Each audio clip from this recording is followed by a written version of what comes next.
الفنان اللي تألق في كل دور قدمه سواء على خشبة المسرح أو في السينما. والفنان عبد الفتاح الأسري تعرض لمواقف قاسية جدا وصعبة في حياته.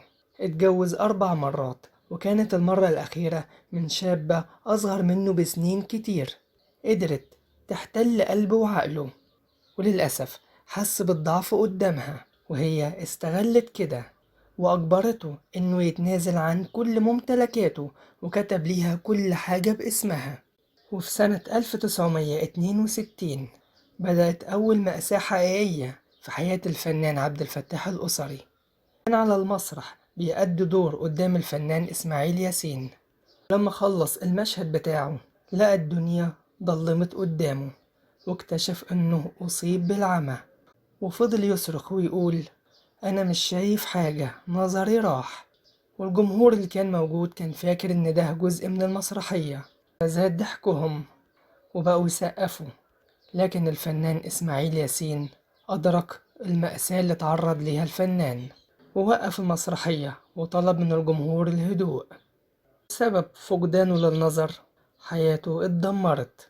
مراته اتخلت عنه وأجبرته إنه يطلقها، واتجوزت من شاب بيشتغل صبي بقال كان عبد الفتاح الأسري بيرعاه من مدة 15 سنة، وكان بيعتبره إنه ابنه.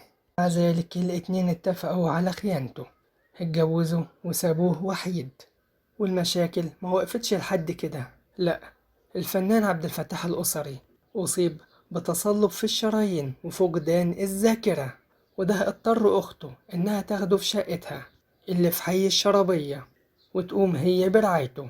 في السنوات الأخيرة في حياته اشتد عليه المرض، وبعض وسائل الإعلام نشرت اللي اتعرض ليه على يد طليقته.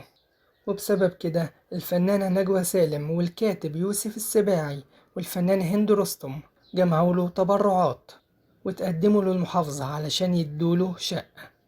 وفي 8 مارس سنة 1964 اشتدت عليه نوبة السكر وأصيب بغيبوبة، ونقلوه لمستشفى المبرة وهناك اتوفى.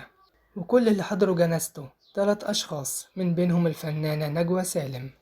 أما بالنسبة للحول اللي في عين الفنان عبد الفتاح الأسري فقال عنه: في عيني اليمين حول، سر نجاحي غصبا عن عيون الحساد والعزال.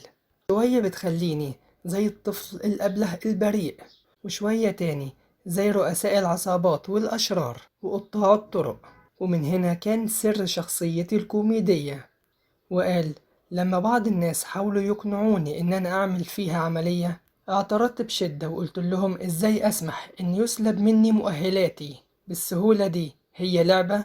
هي دي المؤهلات اللي خلتني أتخصص في دور أدوار أولاد البلد، أصحاب المفهومية والمعقولية والجدعنة.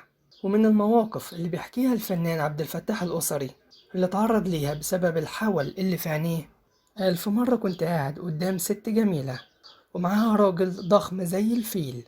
الراجل ده ما كانش عارف إن عينيه فيها حول، وعينيه وقعت على وش الست دي.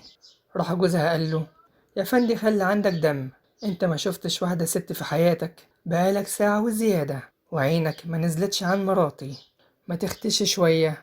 والموجودين في المكان لما سمعوا كده برضو بدأوا يهاجموه، وحاول يقنعهم إن عنده حول، لكنهم ما اقتنعوش، فاضطر يسيب المكان ويمشي.